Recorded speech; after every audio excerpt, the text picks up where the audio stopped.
Welcome to community worship in April 2020 for Glacier Hills Senior Living. My name is Paul Arnold. I'm one of the chaplains here at Glacier Hills. And on a normal Wednesday, about 40, 50, sometimes 60 people gather in our Hanson room to have community worship for Christians. With this current virus and all the stay-in-place orders, we're not meeting together, but I thought it'd be nice for us to sing some hymns together and for me to share a message on our in-house TV channel. And so, welcome to community worship. We'll start with some hymns.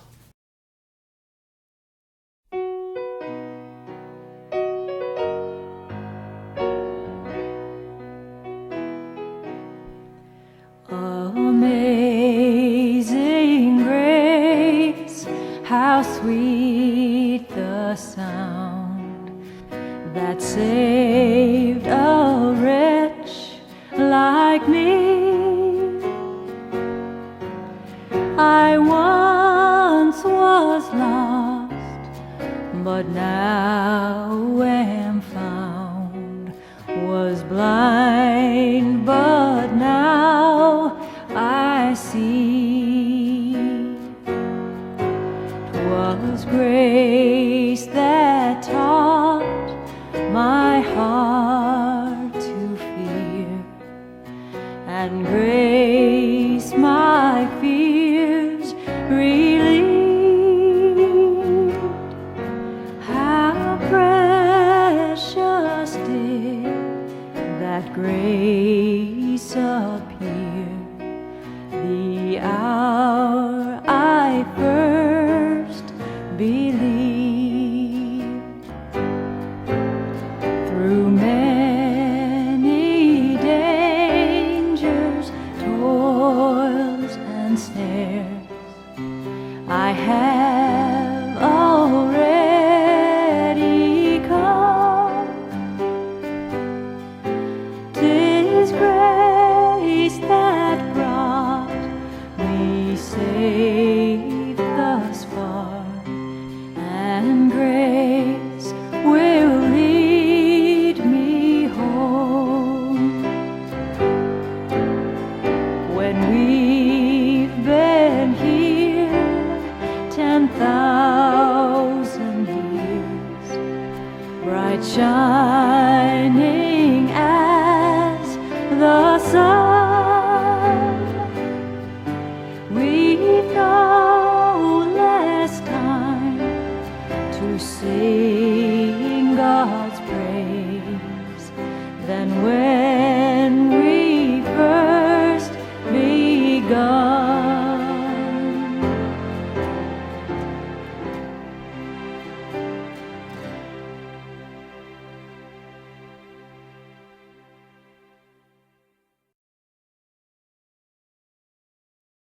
One of the most interesting parts of the community worship service is when we are going from one hymn to another, and I need to allow Corky Landis, our pianist, to turn the pages of her hymnal.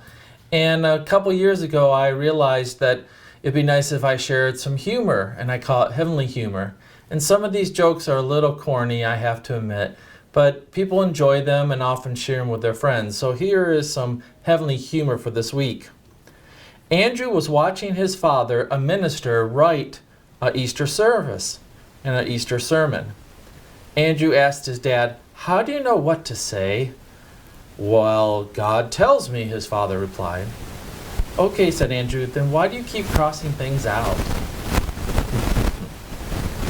The next one is this.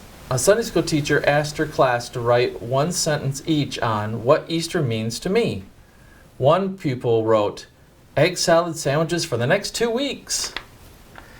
I can relate to that story, and I actually now like egg salad sandwiches. I didn't as a boy. And the last heavenly humor goes like this. A friend was in front of me coming out of church one day, and the preacher was standing at the door, as he always is, to shake hands. He grabbed my friend by the hand and pulled him aside, and the minister said to him, "Brother, you need to join the army of the Lord." My friend replied, "I'm already in the army of the Lord, Pastor." And the preacher said, "Well, how come I don't see you except for Christmas and Easter?" And the man whispered back, I'm in the Secret Service? That's our heavenly humor for the day. Now let's sing another hymn.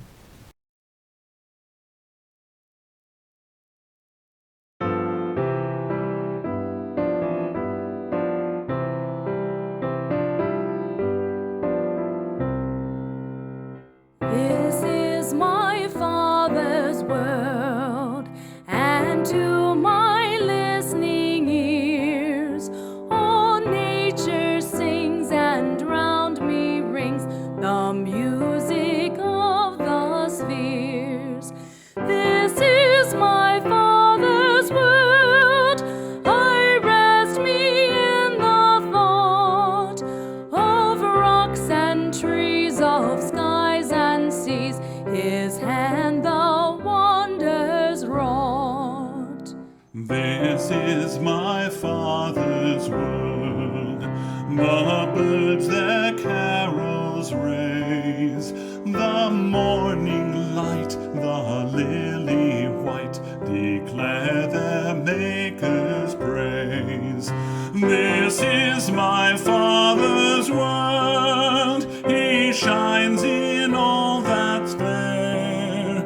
In the rustling grass I hear him pass, he speaks to me everywhere. This is my Father's world, oh let me ne'er forget, that though the wrong seems oft so strong, God is the ruler yet. This is my Father's world, why should my heart be sad? The Lord is King, let the heavens ring, God reigns, let the earth be glad.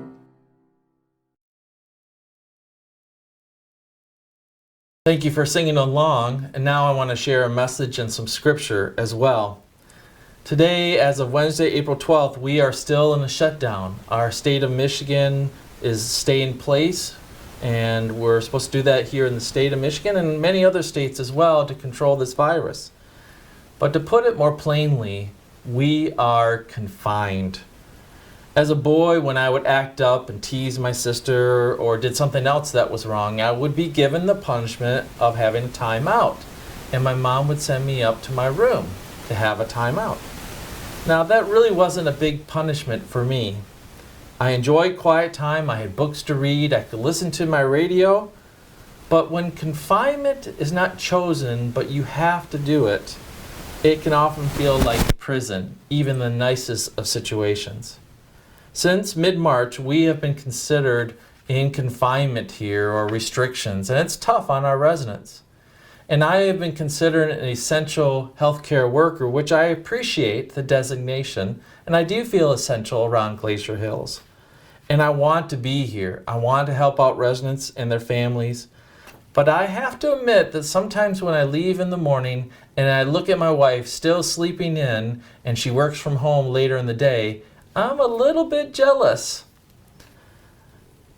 I want to be at Glacier Hills, but most of all, I want to help you to be safe. And sometimes that means telling residents some of the rules and restrictions we have in place right now.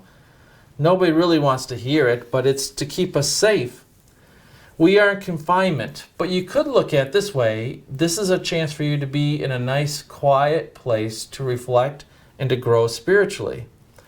But I don't know if everybody likes being in confinement or be told they need to search for their spiritual blessing in this time of restriction. When I was growing up, of course my name is Paul, but I always loved the name David.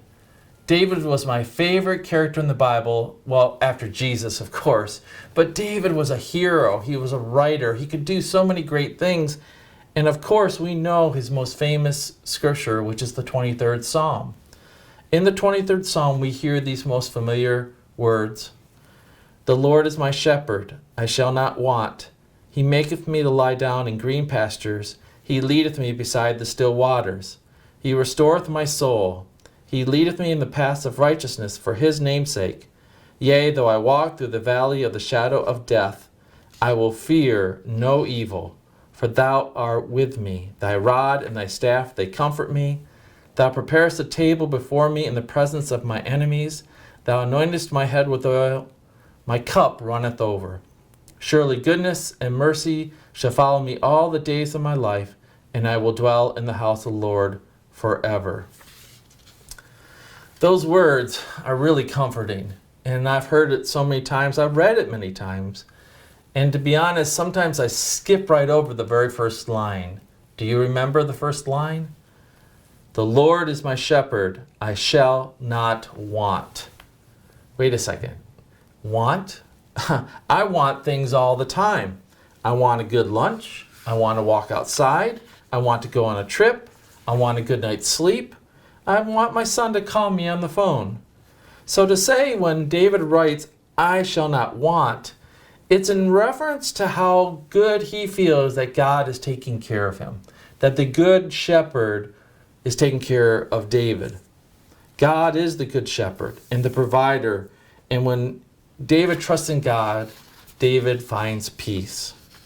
Jason Lehman writes that we live in an age of discontentment. He writes this, it was spring, but it was summer I wanted, the warm days and the great outdoors. It was summer, but it was fall I wanted, the colorful leaves and the cool dry air. It was fall, but it was winter I wanted, the beautiful snow and the joy of the holiday season. It was winter, but it was spring I wanted, the warmth and the blossoming of nature. I was a child, but it was adulthood I wanted, the freedom and the respect. I was 20, but it was 30 I wanted, to be mature and sophisticated. I was middle-aged, but it was 20 I wanted, the youth and the free spirit. I was retired, but it was middle age I wanted, the presence of mind without limitations. Then my life was over, and I never got what I wanted. That last line is a little tongue-in-cheek, but it makes a very good point that we are not easily satisfied. Even when we don't have a virus or restrictions, our souls are often restless, and it's hard for us to find contentment. I think it's especially hard when you try to find contentment in anything else but God and seeking to find Him in your life. The Apostle Paul was beaten, hit by rocks, bit by snakes, shipwrecked, and was imprisoned numerous times. So when he wrote in his letter about contentment, people listened. He wrote, I have learned to be content whatever the circumstances. I know what it is to be in need, and I know what it is to have plenty. I have learned the secret of being content in any and every situation, whether well-fed or hungry, whether living in plenty or in want. Could we say we have learned how to be content during COVID-19 and this pandemic? Some of us have, and some of us are really struggling, and I have to confess, the longer it goes, the more I struggle, especially when it's so nice outside.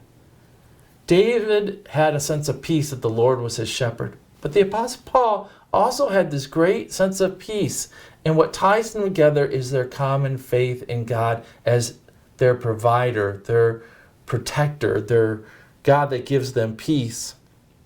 I was teaching on the scripture one time, and a man asked me, is this peace some type of mind trick? Yes, I guess it is sort of a mind trick, but it's more about having your faith in God with all your mind, body, and soul. So now let's get back to the 23rd Psalm. David is using the sheep analogy to remind us that we all need God's care. Philip Keller, raised sheep in New Zealand and wrote several books on the 23rd Psalm. Keller says that in order for sheep to rest and lie down, 4 things are required. First of all, they have to be full. Hungry sheep stay on their feet searching for another mouthful of food. Second, they must not be afraid. They will not lie down if they're fearful. The least suspicion of an attack and they're ready to run. Third, sheep must be content. If flies or fleas are bothering them, they will not lie down. Finally, sheep will not lie down unless there's harmony among the flock. If there's friction over who's in charge and control, they simply can't relax. So the key ingredient is peace. And that peace does not come from the sheep themselves. It comes from the shepherd who looks after the sheep. So at times, If I really boil it down, when I'm feeling discontented and at unease, I simply have to go to God and say, God, give me peace. Remind me of your promises. It sounds very simplistic, but it's very powerful. In the past 2 weeks, many people have told me that they are having trouble sleeping. They are worried about the virus, the impact on our economy, and what the future will be like. There are so many things out of our control right now. And the truth is, I've had some bad nights of sleep as well. And the common theme in my bad nights are dreams where I'm in a situation where I can't control it. No matter what I do, it doesn't get better. So I need a mental and spiritual adjustment when I am lacking peace, and I believe you do as well. So let's stop trying to fix or control things. Let's try to rest in this moment and remember God is still God. I like the story, as I conclude, of a first grader who stood in front of his classroom to tell about what I want to grow up to be. He said to all the kids around, and this is an older story you can tell, I'm going to be a circus lion tamer and have lots of fierce lions, and I'll walk into the cage and they will roar. He thought about that for a moment, and then he added, but of course I'll have my mommy with me. I'm convinced that when life is hard and we need peace and we are suffering or struggling under all the threats at us, we do not need to fear because God is with us and God is our good shepherd. And as David said in the 23rd Psalm, when we go through that valley of death and we walk through it, he promises to be there with us all the way through it and all the way through this crisis as well. So know that God is present, know that his promises are true, and you can live daily in his peace.